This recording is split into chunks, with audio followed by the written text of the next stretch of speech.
Magandang hapon po sa ating lahat. Assalamualaikum para sa mga kapatid ng Kingdom sa Moro. Sultan, magandang hapon po. Ito po ang special edition ng ating FB live streaming. Napakahalaga po ng ating pag-uusapan ngayon. Ito po ay ang Balik Marawi sa panahon ng bagong gera. Ito po yung ating title ng ating activity ng Online Conversations on Internal Displacement, Ramadan at COVID-19.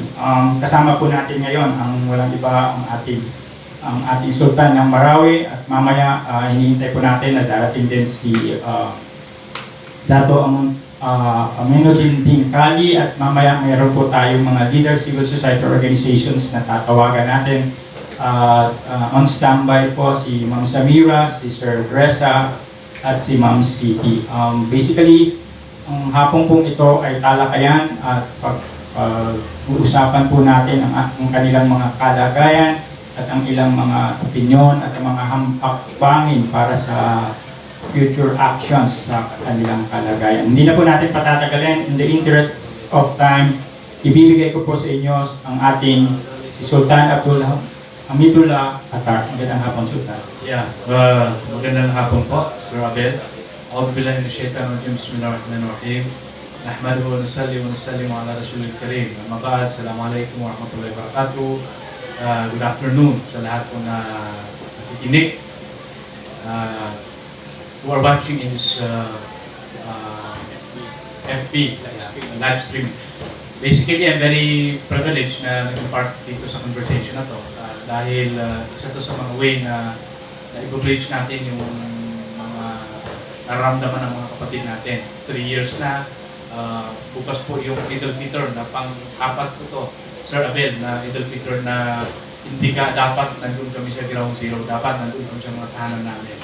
Pang-apat na to na Idul Fitr na dinitiman ng mga taga-ground zero na magkaroon sila ng access to property. Kahit sira yung karamihan sa mga bahay doon sa most affected area, subalit accessibility of the internally displaced persons to their properties is also part of the right. Pang-apat na to na Idul Fitr na lalo na ngayon na may COVID-19 na nagkahiwala yung pamilya. In fact, ako ay nandito ngayon sa Iligan, yung mga ibang kapatid ko ay nasa ibang probinsya at yung sa iba ay sa Marawi. So, ibig sabihin, the sense of family ties ang Nandumrana, which is very important during the time of celebration of Idul Adha and Idul Fitr ay hindi po namin namimit dahil kami po ay nakakaiwalay. Ibig sabihin dito ay isa sa mga implication dito sa Marawi siege ay yung pagkakahiwa-hiwalay ng pamilya, napakalaking yung psychological impact. Kaya sinasabi natin noong una pa that the rehabilitation in Marawi should not be looked at on the infrastructure project only, but they have also to look at the other side of the psychological and emotional impact brought by the siege to the people of Marawi, especially the ground zero. So, ngayon po yung May 23, 2020, ang hinuhope natin noon 2018, maraming dialogo, debate, at sinasabi ng task force noong Marawi, no! In 2018, as of March, ay some of the family in the ground zero ay makauwi na.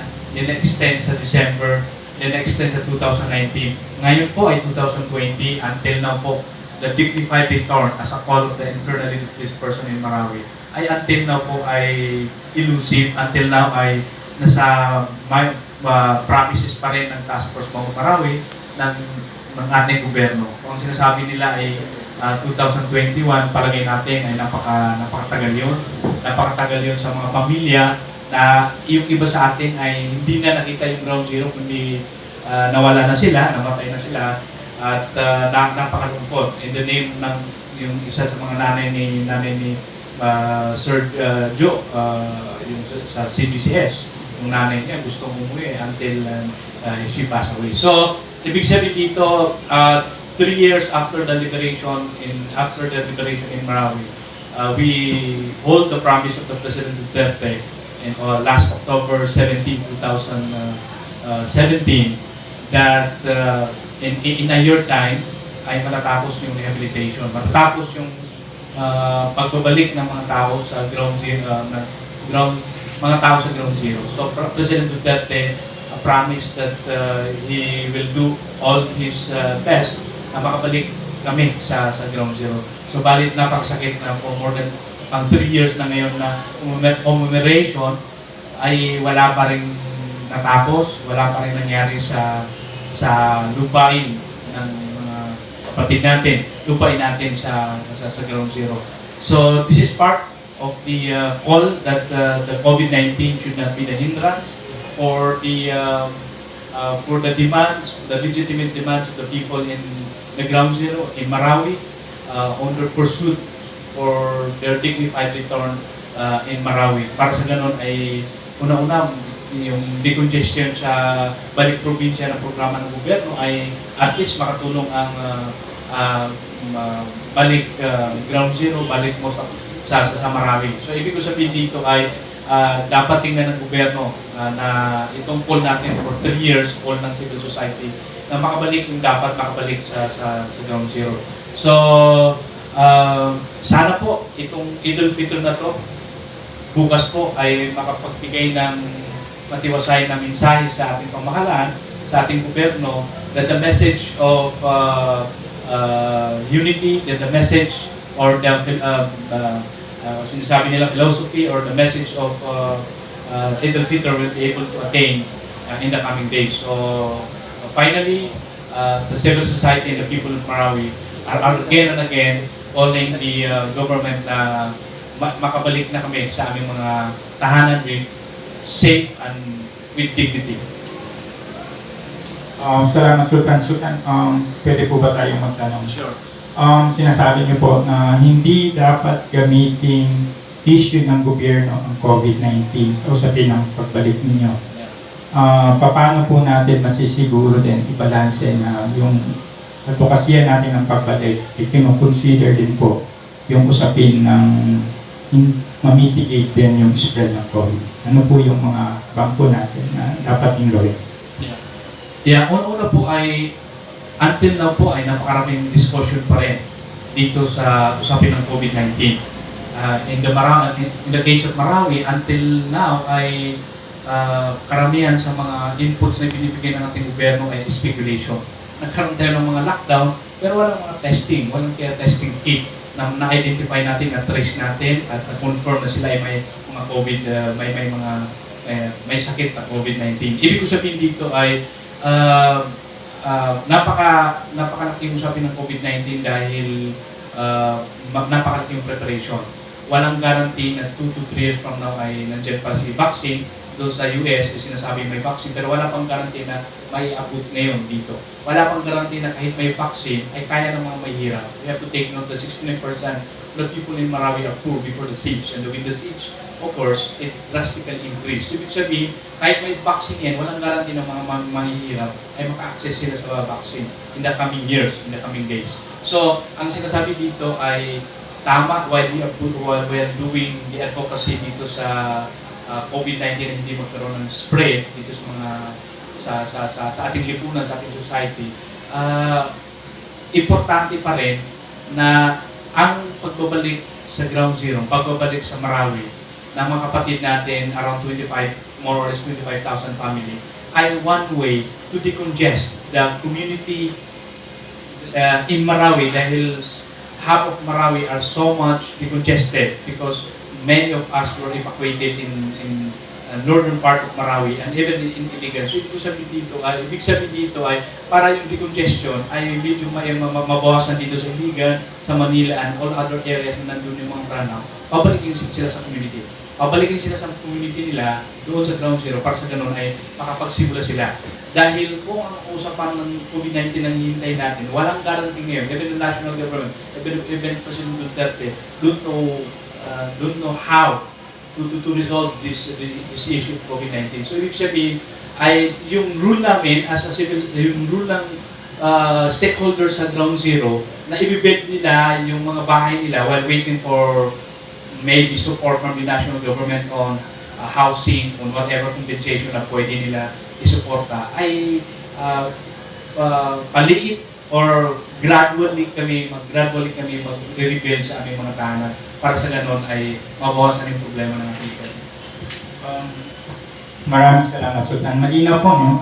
Ang punto ng ating mahal na Sultan ay yung pagbalik Marawi ay hindi makakatulong dun sa decontestants. Meaning, it creates more space dun sa mga tao na nagkukumpul-kumpul din sa Marawi, and then eventually pag bumalik sila, makakatulong instead of rather makakapag-spread. No? Meaning, Balik Marawi program can mitigate also at some point on the COVID-19 spread.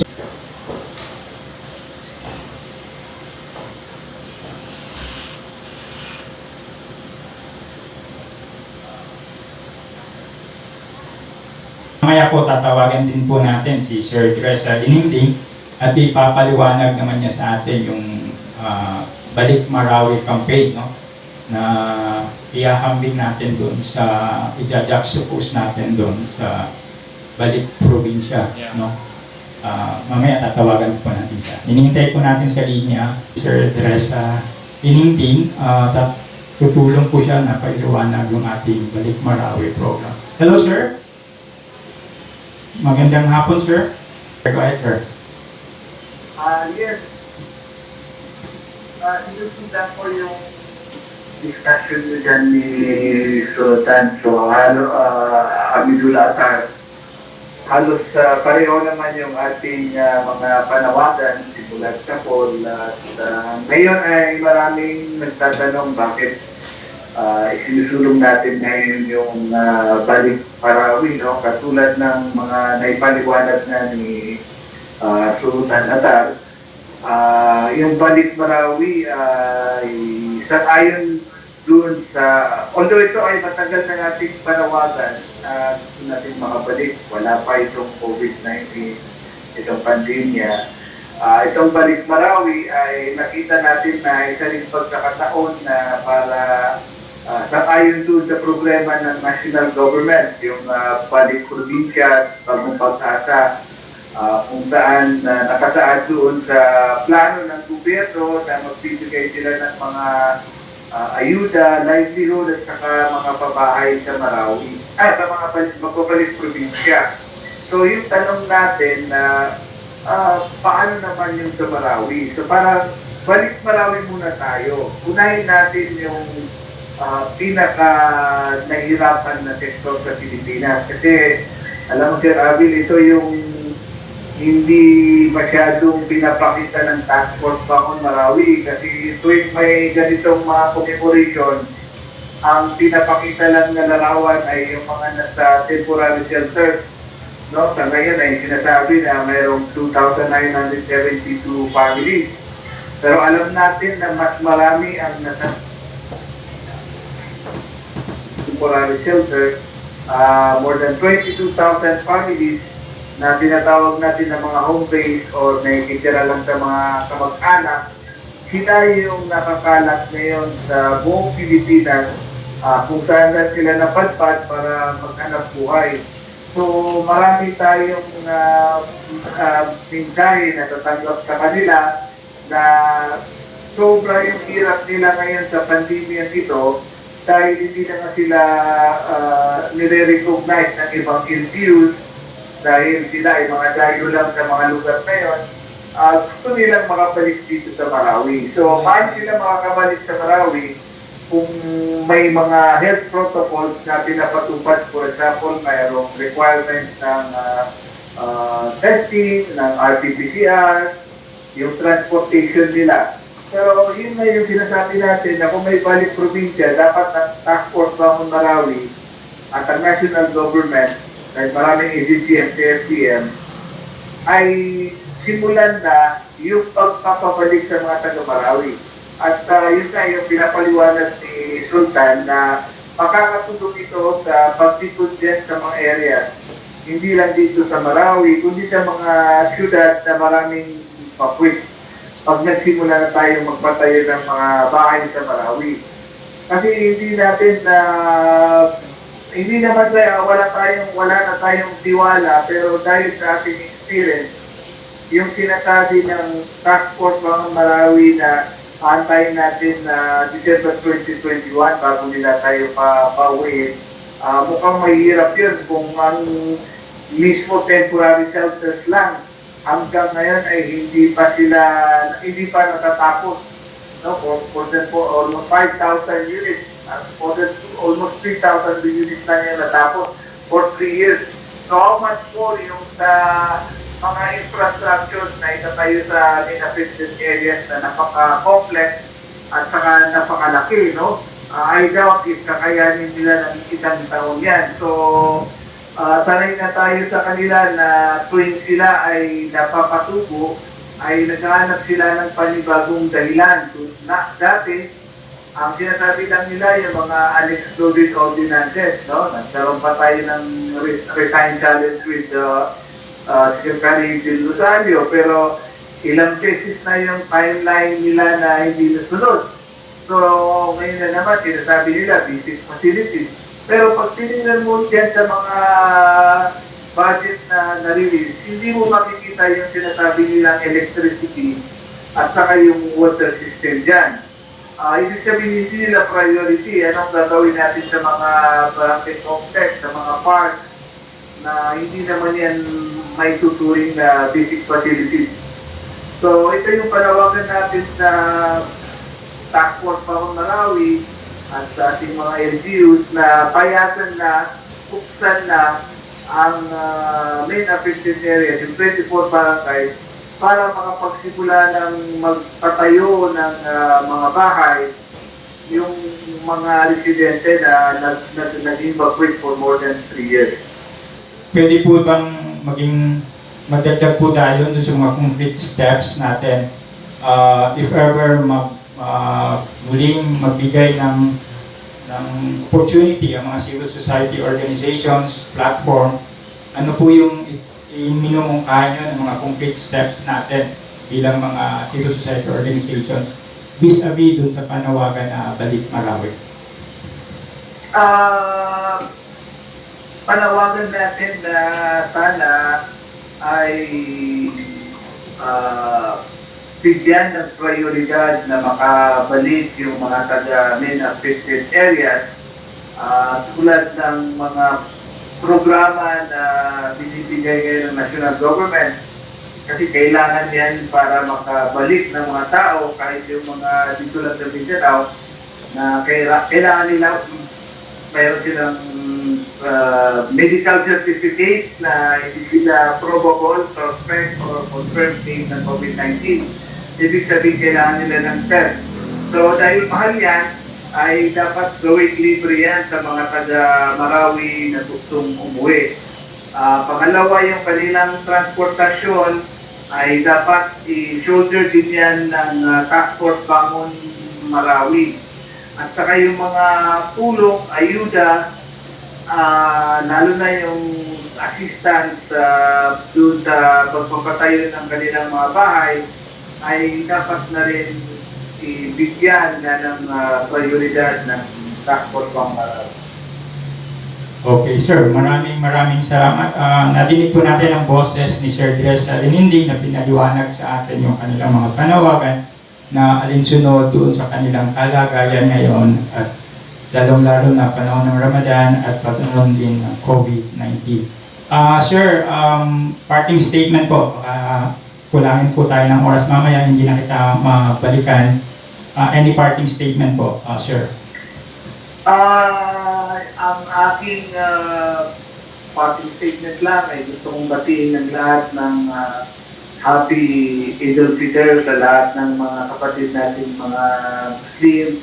Alhamdulillah at natapos natin yung isang buwan na pag-ayuno at sana maraming tayong natutunan na lesson lalo na ngayon na tayo ay nasa gitna ng pandemya at doon naman sa mga kapwa ko bakwit mula sa Marawi na tayo ay hindi mawalan ng pag-asa at ipagpatuloy natin ang ating paninindigan para makamit natin ang hustisya na 3 taon na pinagkait sa atin. Maraming salamat sa inyo sa pakigay, Abel and Sultan Atar. Sukran po. Maraming salamat. Itatawagan po natin si Ma'am Siti Juhara Willie Pacalundo, Mama Otawa. Sa katotohanan, napakarami yung mga programa ng ating gobyerno that the IDP themselves were deprived. Diyan sa barangay na doon ako nakatira, yung mga ibang ayuda ng gobyerno tulad ng SAP, Social Amelioration Funds, ay maraming mga kapatid natin na IDP from Ground Zero, hindi sila nasali doon. Dahil yung budget lang ng illegal example ay very limited doon sa distribution ng SAP. So, doon sa requirement example ng government, it could be able to receive sa SAP program dahil sa mga lockdown ng ating gobyerno. Kung titingnan mo doon, mga urban poor, fishermen, etc., walang IDP doon eh. So, walang IDP doon na pwede dapat bigyan ng IDP ng SAP. So, napakalungkot na napakaraming kapatid natin na IDP family tumatawag sa atin paano sila maka-avail sa tinatawag natin na SAP. At di ka natin also bumalik sa Marawi na doon sila maghingi ng ayuda dahil even yung pag-transport ng sarili nila doon sa Marawi ay napakahirap dahil sa mga health protocol. So tama yung sinasabi ni Sir Brisa na yung programa ng government kailangan unahin pa bigyan ng pansin ng ating mga kapatid ng IDP dahil they have been suffered for more than 3 years because of the siege. So kailangan po ay napaka-logical yung sinasabi natin na balik Marawi para sa ganun ay ma-mitigate, maiwasan at ma-reduce itong mga problema ng ating gobyerno. Okay. Salamat, Sultan. While we're trying to contact again Ma'am Sam or si Siti, Sultan, pwede po bang makwento sa amin nakakalungkot, if the right word yung nakakalungkot na kalagayan nyo na nagpa-fasting, tapos mayroong mga quarantine, tapos dito sa Iligan, 2 beses nang pumupunta ng market allowed, tapos you're fasting and in Ramadan. Pwede po bang magkwento po kayo dun sa karanasan nyo? Lalong-lalo na bukas ay napakalaking araw, pero meron pa rin restriction. Bilang Sultan, pwede po bang ibahagi sa amin yung karanasan nyo? Yeah, una-una po ay it's a challenge in our contemporary society right now that the new o tinatawag natin na the legal perspective against the spiritual o tinatawag natin na Islamic belief or spiritual doctrine. So ngayon ay nag-clash yan dahil ang paniniwala ng mga ibang mga religious leader, kasama ko doon, ay walang COVID-19 sa Iligan, walang COVID-19 sa Marawi. Bakit natin dalagyan ng mga restriction? If this COVID-19 ay ma-stop ito through scientific method only, we believe na Western country like US can prevent it. Bakit more than 90,000 yung namatay doon? So ibig sabihin ay kailangan pa rin natin babalikan yung spiritual dahil ang paniniwala natin, paniniwala ng ibang side ng grupo ng religious leaders ngayon sa Muslim community ay this can be stopped not only by scientific method but also including spiritual sa ating Panginoon. Ang napakalungkot dahil the right to movement ay na-deprive sa napakaraming mga restriction. Normally kapag Ramadan ay nagbibisitahan yung mga family. In my part, almost hindi lang napakalungkot dahil hindi lang nakakalungkot dahil napakalungkot dahil yung mami ko gusto kong bisitahin sa Marawi. Pero dahil ayaw kong pumunta doon na pupunta pa sa napakaraming protocol, sabi ko anyway, kapag mawala na si ECQ, nawala naman si ECQ, si GCQ, nawala naman si GCQ, si MCQ, ano ba ito si QQ? Ay, ito sabihin dito. Kailan ito matatapos? Na dapat po ay may mga lockdown, dapat may mga ECQ, GCQ, dapat din on the other side ay may mga facilities yung gobyerno natin on tracing, on medication, on testing, etc. Para sa ganun ay balance. Dahil kung lockdown lang na walang mga testing kit, walang mga tracing, walang scientific na pamamaraan, ay sa feeling namin, parang sayang yung mga lockdown na ginagawa natin. So, napakalungkot dahil in my side, kaming family, yung mami namin na nasa sa Marawi, hindi kami kaagad-agad makapunta sa Marawi. until na hindi pa rin mag-ising tayo. So my 3 kids example, sumulat sila ng mga love letter, sumulat sila ng mga letter sa kay mami at dinadala ng wife ko na who happen to be an employee in aming pakpak. So dinadala. So ang communication namin ay hindi sa Facebook, kung hindi written na sulat. So malungkot yun dahil ang mga parents natin kapag Ramadan ay one way, it's a one way to bring together the family. And magkaroon ng mga camaraderie, magkaroon ng mga solidarity, magkaroon ng mga iba't ibang activity ng family. Lalo na sa Ramadan. Dahil nagkaroon ng mga restriction, ayun, hindi kami nakikita-kita. Number 2, napakalungkot dahil kapag naubos na yung mga gamot ng ni Mami, na tulad din ng naratibo ng ibang family, ay hindi kagad-agad yan na nabibili sa Marawi. Ibig ganyan. At yung transporting all of this medicine, malungkot sa side namin dahil napaka-stricto ang iligan sa Marawi. Hindi ko alam, politika ba o anong reason. Pero malungkot dahil even the Department of Health, ang sekretary natin, sinabi niya, hindi naman yan transferable, hindi as anong term na ginamit niya? Ibig sabihin ay hindi yan face-to-face na makaka-transfer. So why check? Why we check drastically the checkpoint? Bakit tayo napaka-stricto sa checkpoint na makaka-transfer ba yan sa iligan? Hindi man yan makaka-transfer dahil even the Department of Health ay sinabi na hindi yan makaka-transfer directly. So ang ibig ko sabihin dito ay dahil sa mga health protocol na ang paningin namin exaggerated, maraming na sakripisyo, maraming mga relationship ng family na broke or gradually until now ay hinanakit nila, lalo na yung mga parents. Pangatlo ay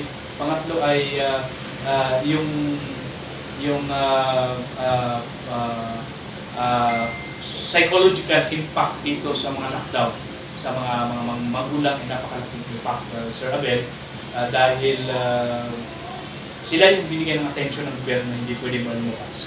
Itong mga more than 60 or below 20.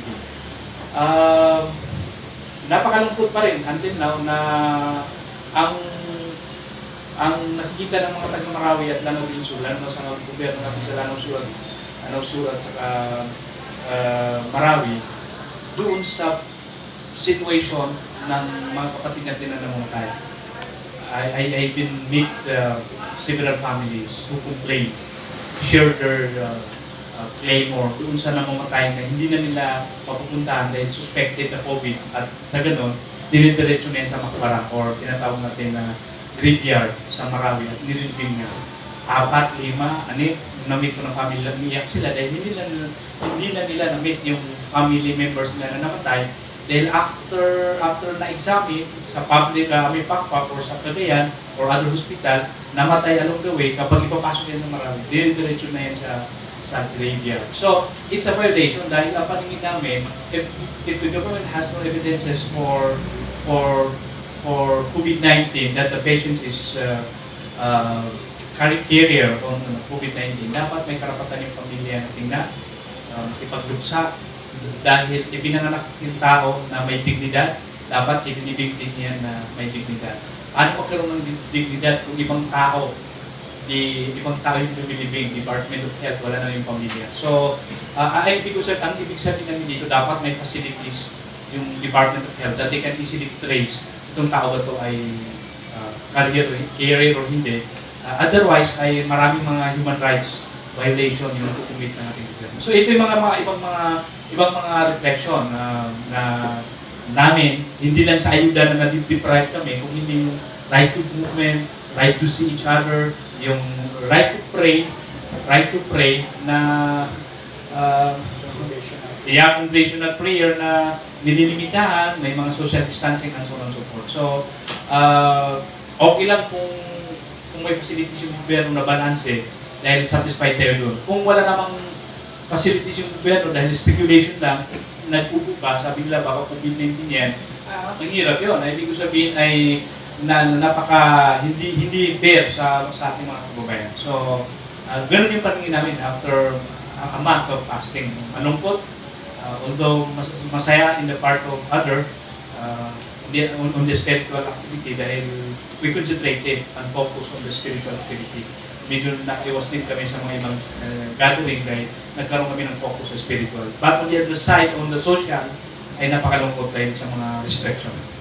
Okay, we hear you, Ustad, and kami po ay nararamdaman po namin yung nararamdaman nyo at kami po ay in solidarity also praying na ma-overcome natin to at pumangibabaw yung spiritual na Ramadan.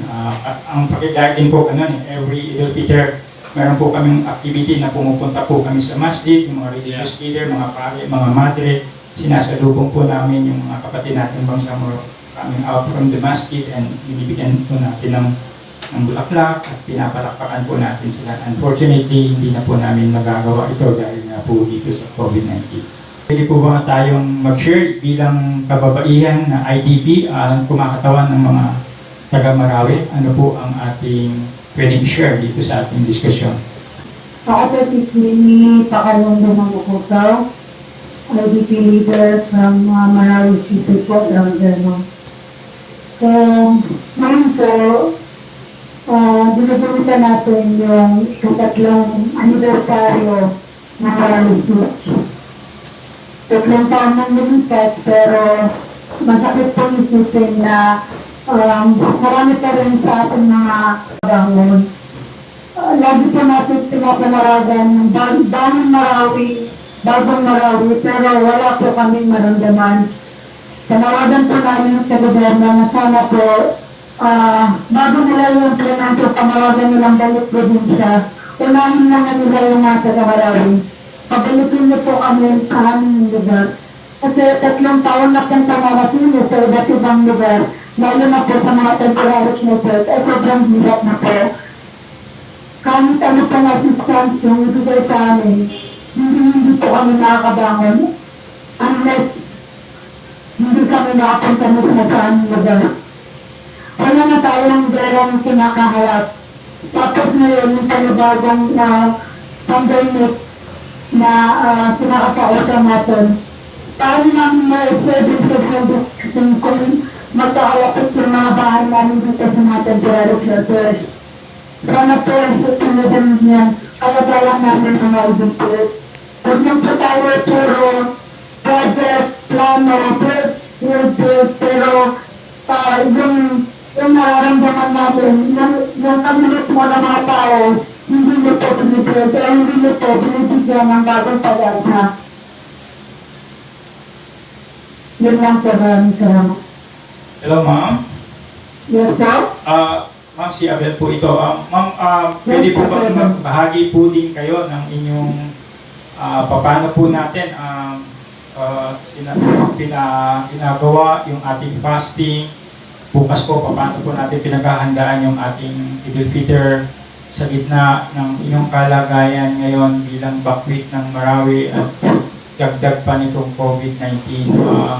Ano po yung mga personal ninyo na karanasan sa kamalungkot nating kalagayan? Alam niyo naman po yung kultura ng Maranao na despite po gano'n kalaki ang problema, palaban pa rin yan eh. So, sa nakikita ko po, lalo na po sa aking experience, ginagawa po namin yung lahat ng para po makabangon at bigyan ng pag-asa yung mga kapwa namin. So, nagkakagawa po kami ng preparation po for the Eid al-Fitr. Mismo po sa aming mga shelters na tinitirahan ngayon. Diyan ang hirap po kasi kung naisipin natin, binigyan na po ng warning na kailangan walang mag-celebrate sa mga masjid ng Eid al-Fitr. Tapos napasakit po ulit kasi nanging po 3 taon na, diba? So, lahat po na inisip yung nangyari dati sa Marawi, tapos ngayon, lumagdad na naman yung hindi po kami makapag-celebrate ng aming Eid al-Fitr dahil po sa pandemic na COVID-19. Yung Ramadan po ngayon, ito po yung hindi na nakakalimutan. Kasi despite na yung the fact po na IDP pa rin kami nag-aayon mo, dinagdag po itong pandemic na hindi man lang kami makapagparawi sa mga masjid, hindi makalabas, hindi mabisita yung pamilya. Alam niyo po yung tanong, sobrang sakit po kasi kahit gusto nyo puntahan yung family mo, mahirap kasi may mga checkpoints, may boundary. So, paano na lang po yun, di ba? Okay. Hello, ma'am. Yes po. Ma'am, kung bibigyan po kayo ng pagkakataon na makaharap si General Galvez o Secretary Galvez na sila din po yung umahawak ngayon, Chief Implementer nitong agency task force. At the same time, may oversee na functions no, sa task force Bangon Marawi. Kung bibigyan po kayo ng pagkakataon na makaharap siya at makausap, ano po ang panawagan niyo po na direktang sasabihin sa kanya? Ang panawagan ko po, aside sa panawagan ko din po na makaubalik kami sa Marawi. Sana po bukas sa aming pag-celebrate sa aming leadership, nananawagan po kami, nabigyan po kami ng chance na makapagsimba po or makapag-celebrate po. Not necessarily po na buong araw magkakasama po kami. Kasi ganito po yun, kung nabibigyan natin ng chance na makapag-release ng ayuda o yung social amelioration program na ang dami-daming tao na nadadather, how much more po yung lang na tatlong oras lang po yung magkakasama po, hindi pwede. So, ang tanawagan ko po, sana po, ibigay niyo po sa akin yung aming religious rights, yung practice po namin na makapag-celebrate po at makasama yung mga pamilya namin kahit bukas lang po. Maraming salamat po. Narinig po namin, narinig po natin si Ma'am Siti Johaira Pacalundo Mamakotaw, ang kanyang galing sa puso na mensahe na tinaasahan po natin na ito pong ating ginagawa ay ating isi-save at isi-send po natin sa Secretary Galvez at ipapaabot po natin sa kanila. Muli, maraming salamat. Hamza, okay na si Ma'am Samira? Okay, hindi, Sultan, napakahirap ng kalagayan natin. Supposedly, Eid al-Fitr isa sa pinakamasayang araw natin, but unfortunately, hindi magiging ganon. Sabi nga nila, Sultan, bakit pinayagang magbukas ang mall? Kung nagbukas ang mall, sana nagbukas din ang masjid or ang mga churches.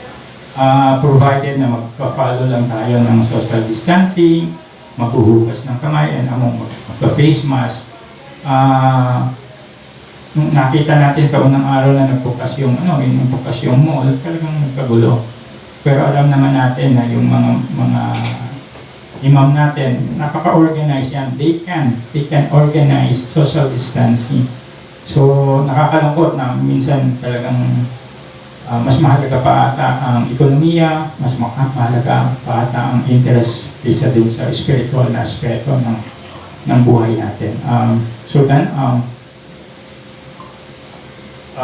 nahihirapan po daw tayong pumunta kay Ma'am Sam. Meron pong mga katanungan dito, Sultan, kung mamarapati niyo pong sagutin, kung okay lang po ba. Buksan po natin yung mga interactions ng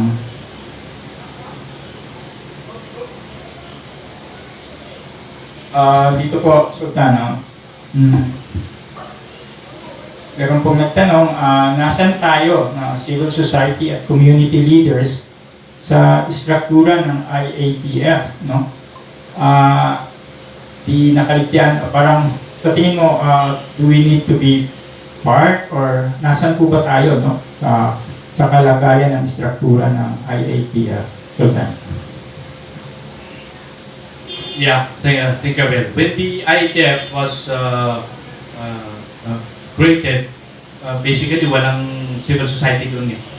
It is bago lang nasali yung civil society na maisama sila doon sa structure. And until now, dito sa local, probinsya Maniano City, ay iilan lang yung civil society na to participate dahil sa umpisa ay hindi sila nasama sila dun sa structure. So if the COVID-19 will continues, importante pa rin yung participation ng other stakeholders including the civil society dahil dapat kasama sila dun sa awareness building, information drive, sa ating mga munisipyo na hindi naintindihan masyado yung mga health protocol ng ating pamahalaan. Very good example, yung isang namatay sa hospital sa Marawi, last week yun, namatay yun, dahil sa hindi COVID-19, ibang sakit. Pero dahil doon sa result ng kanyang sakit ay may isang symptoms doon na pneumonia, kasama sa symptoms ng COVID-19, ay na-alarm yung hospital. On that note, tinawag yung municipal disaster officers at yung mga line agency, at dahil nalaman ng pamilya na dumating yung mga LGU, natakot yung pamilya, napaka-quarantine sila ng 14 days. The word quarantine, hindi nila naintindihan. Yung ibang mga kapatid natin sa rural community, ano yung ibig sabihin ng quarantine? Tumakbo, umalis yung mag-ama, yung asawa nila lalaki at saka yung mga anak nila babae. Iniwan mo yung asawa nila na babae na namatay din sa ospital. At dahil yung kinuha ng disaster office, nilibing nila sa Macpara without the knowledge of the family. So importante yung right information sa ating mga komunidad. Ano yung quarantine, ano yung mga patakaran o guidelines ng ating gobyerno para sa ganun ay hindi nila ma-misunderstood yung programa ng ating gobyerno. Sa ganun ay magkaroon ng cooperation ng ating mga mamamayan. So, importante, mahalaga yung participation ng civil society on that note. Okay, maraming salamat, Sultan. Malinaw po na tumutugon sa hamon ang civil society organizations. Ang mga concrete actions niya ay depend sa nature, niche, at focus ng civil society organization. Pero alam naman po natin lahat, pag-usapin ng peace building at usapin ng solidarity ng advocacy ng Marawi. At iba't iba man ang anyo at forma ng civil society organization, ito po ay nagkakaisa. Nagkakaisa po kami sa payong ng Saving Lives Movement dati at doon po ay isinulong natin ang advokasya para sa pagbabalik Marawi. Siguro, Sultan, unfortunately, dahil nga sa challenge sa new normal ay hindi na natin makontak si Ma'am Samira as well as si Ma'am, si Sir Gato Ding. So, siguro parang closing statement, Sultan. Thank you, Sir Abel. For the past 3 years, the people in Marawi, especially the ground zero, experienced from war to pandemic. Paningin natin, pangatlo ngayon yung hunger. Hunger dahil dun sa accessibility or access to livelihood, access to resources dahil dito sa mga movement na limitahan. At dahil dito ay dapat po ay makabalik na yung mga kapatid natin sa Marawi para sa ganun ay makasimula na sila sa kanilang tahanan, ma-address yung mga psychological need nila at yung more than 3 years na paghirap na ng mga kapatid natin. Idul Fitr bukas, we pray na itong Idul Fitr ay makapagbigay ng brighter future, not only the people in Marawi but the whole Bangsamoro and other non-Muslim living in the Bangsamoro community. Pinipray natin na ang Idul Fitr ay magiging bridge doon sa mga pandemya na dumarating sa atin na maalis na dahil ang paniniwala natin kung hindi pa rin tayo tutulungan ng Panginoon ay kulang pa rin yung scientific method paano ito ma-address itong pandemya. Dito sa issue ng Marawi, napakarami yung mga issue na dapat papag-usapan. Pinag-usapan lang ngayon yung call ng mga civil society on the right to return with dignity. Pero hindi pa rin na napag-usapan yung mga grievances ng mga kapatid natin na namatay as a civilian during Marawi siege. Hindi pa napag-usapan kung paano natin ma-push sa compensation para matulungan yung mga taga Marawi. Hindi pa napag-usapan yung wag muna ituloy won't ituloy yung military extension of military camp inside Ground Zero dahil paniwala natin if we need more sustainable peace ay huwag muna magkaroon ng another military camp inside Marawi. Dahil ang paniwala ng karamihan ay it will create another radical ideology among many young Ranao. So with that note, sana po ay mapakinggan ng ating gobyerno in the first step itong call ng pagbabalik ng mga taga Marawi, mga IDP sa Marawi. Happy Eid al-Fitr, and we pray na magiging strong yung mga kapatid natin ng mga Bakwit kasama ko doon. Maraming salamat po. Okay, maraming salamat, Sultan. Sa pagtatapos po ng ating special edition ng ating FB live streaming, kami po ay nagpapasalamat kay Ma'am Indy Preto ng IID, si Sir Firmizi Abdullah, at sa lahat po ng tumulong na mabuo ito, ang mga tao sa likod ng ating technical equipment, si Sir June Enriquez po ng CSOFP, pasalamatan po natin si Adrian Villester, si Hamza Adacon, sila po ang mga tao sa likod ng ating mga camera at ating mga gadgets. So kami po dito ni Sultan ay isang facilitator lang. At muli, magandang hapon po sa ating lahat at mabuhay po tayo.